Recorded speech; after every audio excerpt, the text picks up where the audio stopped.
My name is Emma Parker. I'm 36 years old, and I work as an emergency room physician. Over the years, I have treated victims of terrible accidents, handled life-or-death situations, and spent endless nights fighting to keep patients alive.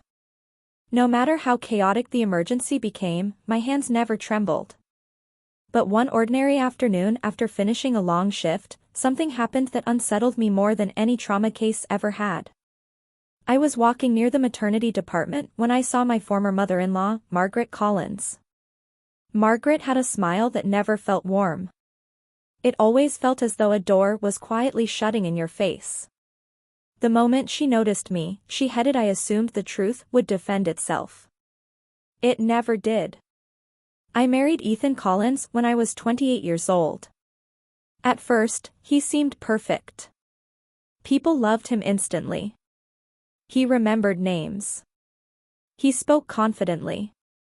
He always knew exactly what to say. For several years, I loved him too. We wanted children. At least, I believed we did. We tried for years. Nothing happened. Month after month passed.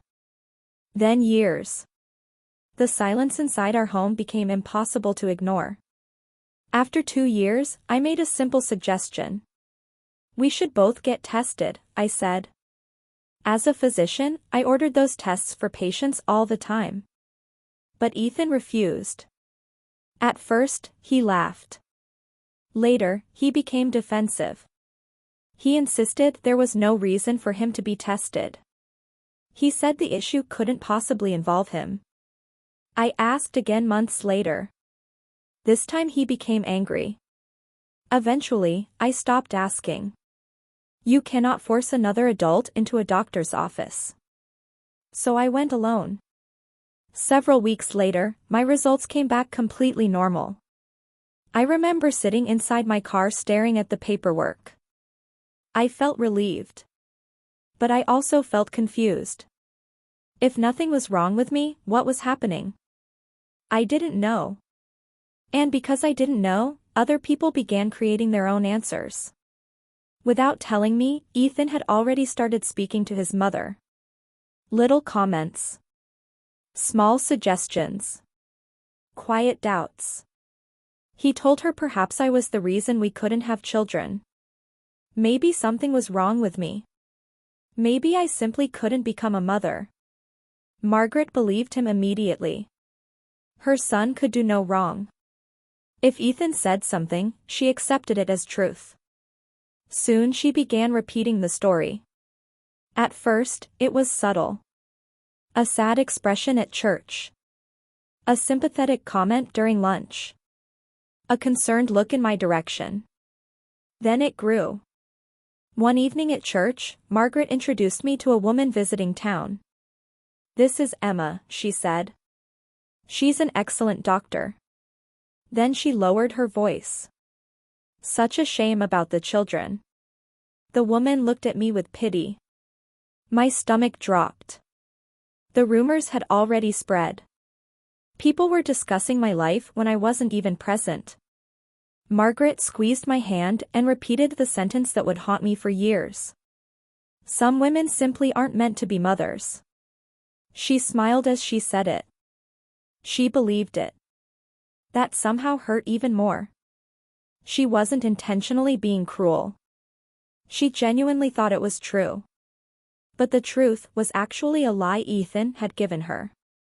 I drove home humiliated. I should have confronted him. I should have demanded answers. Instead, I remained silent. I believed the truth would reveal itself. I was wrong. My closest friend, Chloe Bennett, supported me during those years. We had known each other since high school. She stood beside me at my wedding. She comforted me after my father died. She listened whenever I needed someone. At least, that's what I believed. Whenever the rumors became unbearable, Chloe visited. She brought snacks. Sometimes wine. She sat beside me and comforted me. You're amazing, Emma. You don't need children to be complete. Don't listen to Margaret. Ethan loves you. Looking back, all her support focused on one thing. The thing everyone believed I lacked.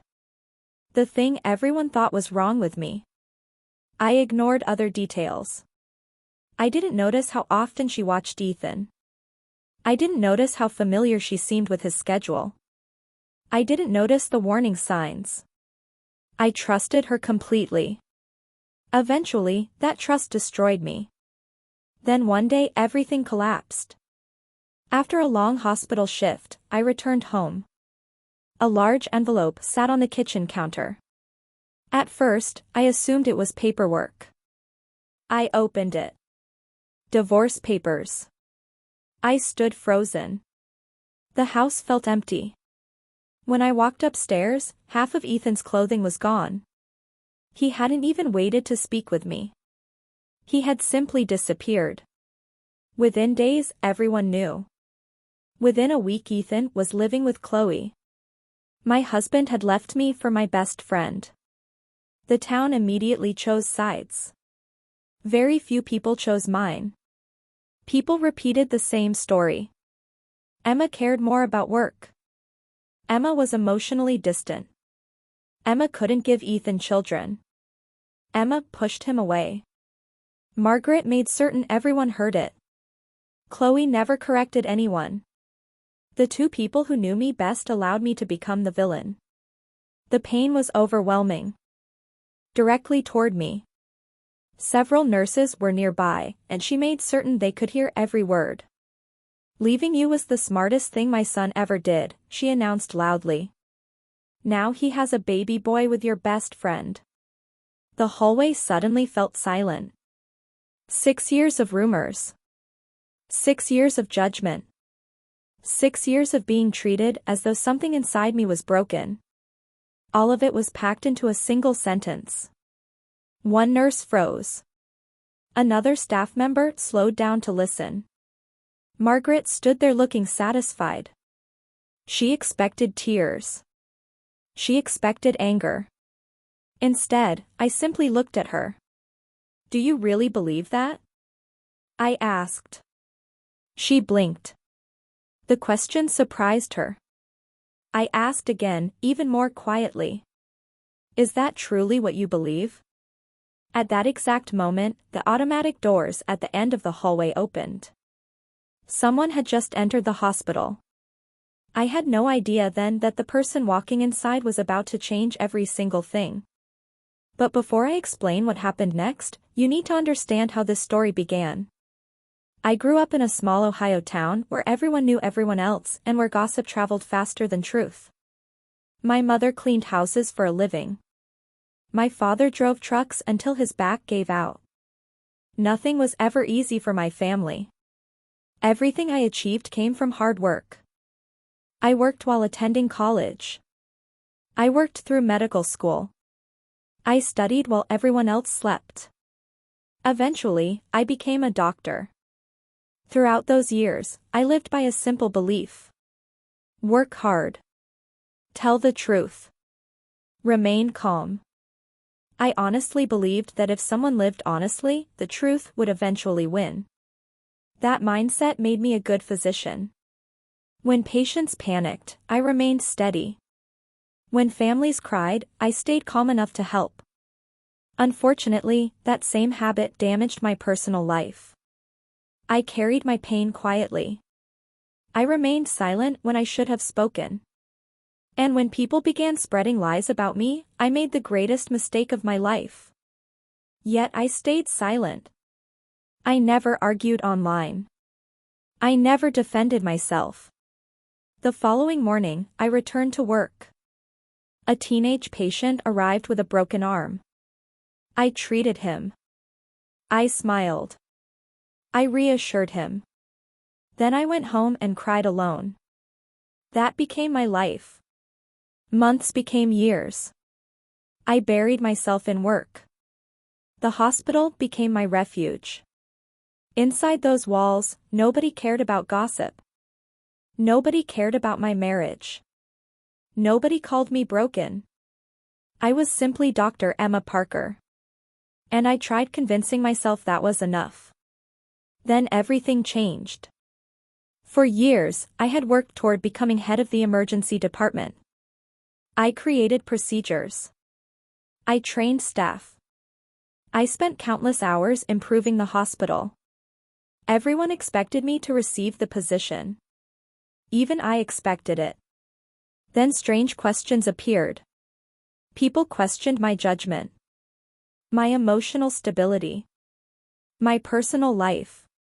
A board member connected to Ethan's family began making subtle comments. Nothing direct. Nothing obvious.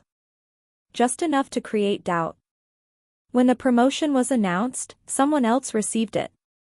Someone with less experience. Someone with fewer qualifications.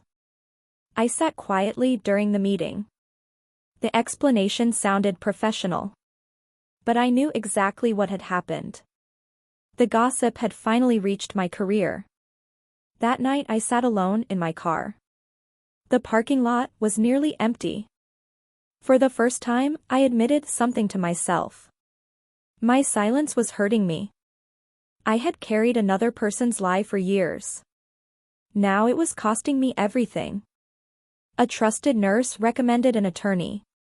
Her name was Victoria Hayes. 1 week later, I sat in her office and told her everything. The marriage. The rumors. The divorce.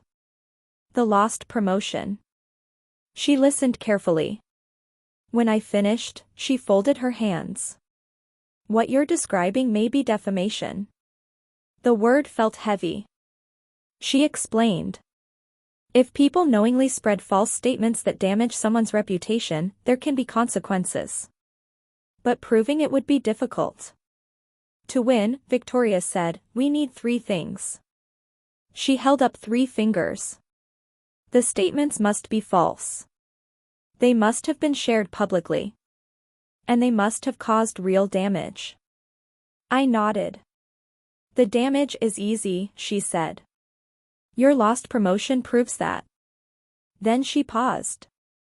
The challenge is proving the statements were false. I understood. The entire town believed I was responsible. How could I prove otherwise?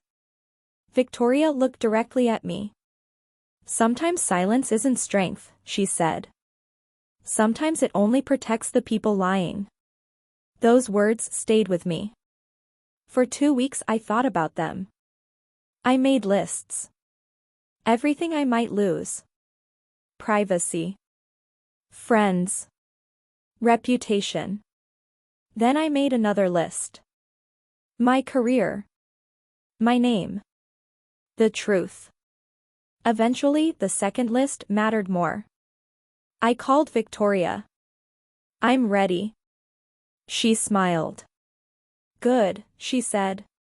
Let's discover the truth. That phone call started events nobody could stop. And a secret hidden for 7 years was about to come into the light. Victoria prepared carefully. Every witness. Every rumor. Every statement. Everything was documented. Years of pain suddenly became evidence. When the lawsuit became public, the town exploded. Some called me brave. Others called me bitter. Many told me to move on. Margaret responded exactly as Victoria expected. She repeated the same lies even louder. She said I was jealous. She said I wanted revenge. She claimed I wanted to destroy a family. Every time she repeated those lies, she helped my case. If they insist the story is true, Victoria said, eventually they'll have to prove it. Soon Ethan's legal team filed a response. Victoria called immediately. They made a mistake. What kind? The biggest one. They officially claimed their statements were true. That changed everything. If they wanted to blame me for our infertility, Ethan's medical history might become relevant. My heart raced. For years Ethan had avoided testing. Now that wall could finally collapse. That night I remembered something.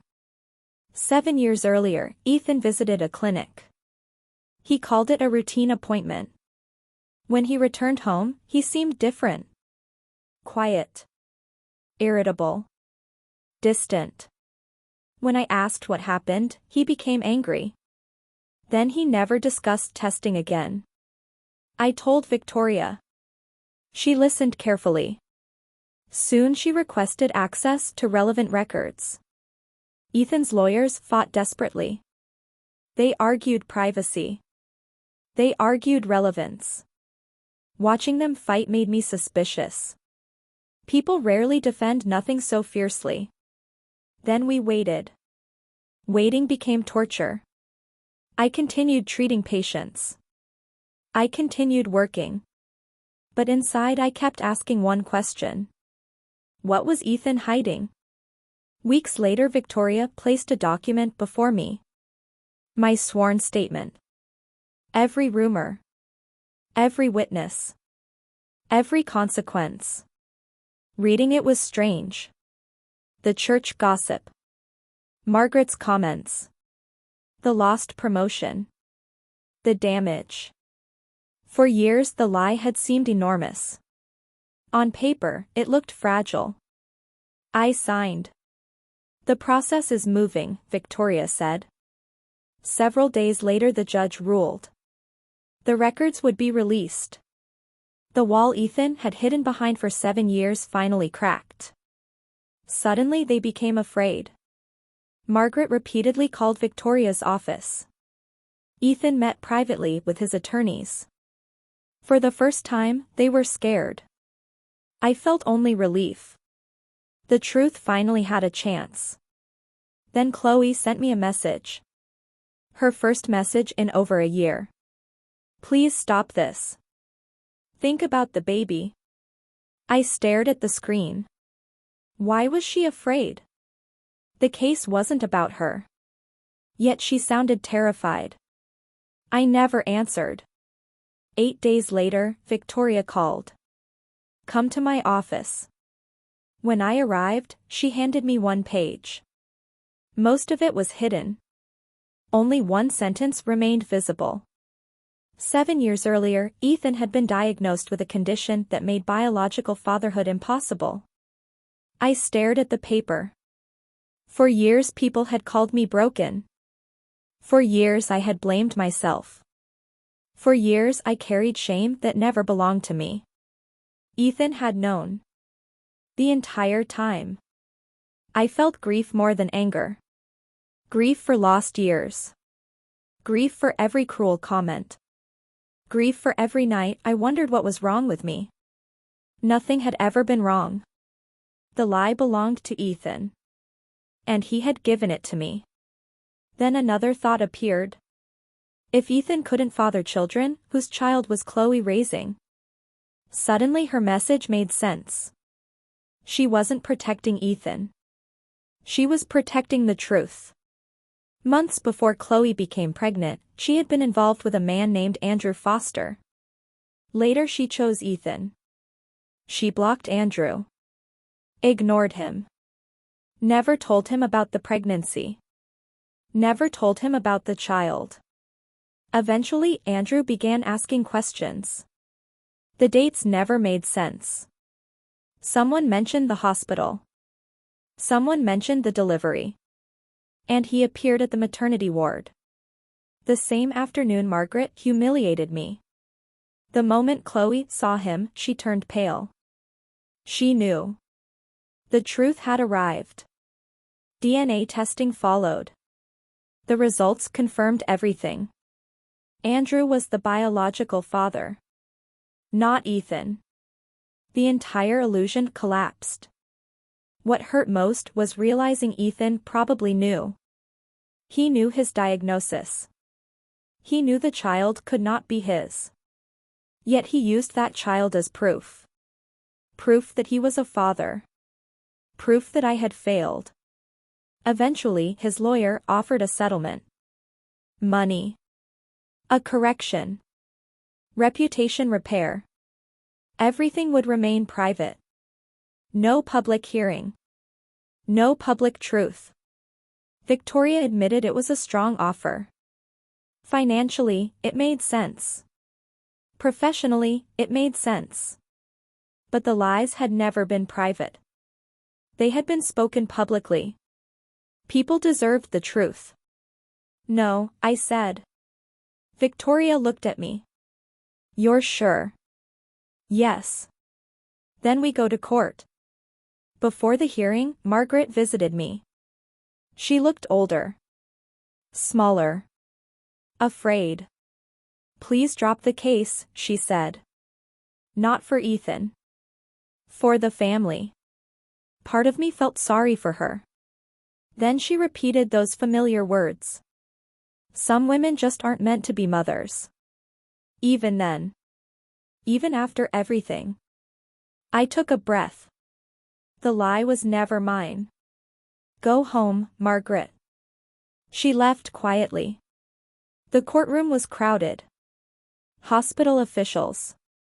Church members. Neighbors. Margaret sat beside Ethan. Chloe sat in the back. Andrew sat several rows behind her. Victoria presented the evidence.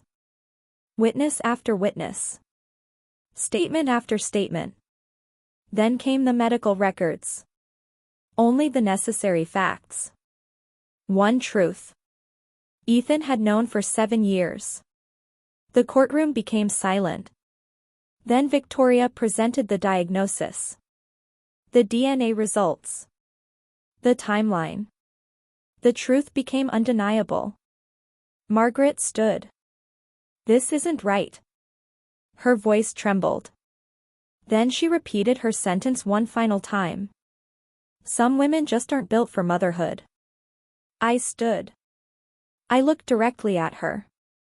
You're right, Margaret. The room stared. You're absolutely right. Then I looked at Ethan. One person in that marriage couldn't have children. The silence became heavier. I looked back at her. And the medical file only contains his name. Nobody argued. Nobody shouted. The truth finally stood in the room. Margaret lowered her hand. Ethan covered his face. The lie had nowhere left to hide. Several weeks later, the hospital reopened the leadership position. This time I received it. Not because people felt sorry for me. Because I earned it. When I entered my new office, I felt lighter. The shame was gone. The burden was gone. The lie was gone. Ethan eventually moved away. Margaret disappeared from community events. Chloe and Andrew resolved custody issues. And me? I stayed where I belonged. At the hospital. Helping people.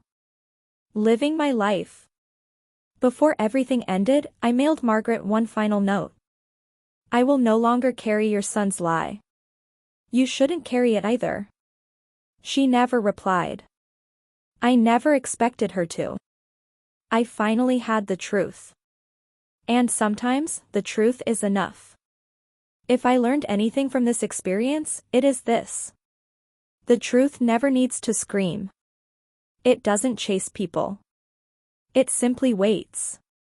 And when the right question is finally asked, the truth answers for itself. If this story touched you, please like the video and subscribe for more real-life stories. And tell me in the comments. What would you have done in my place?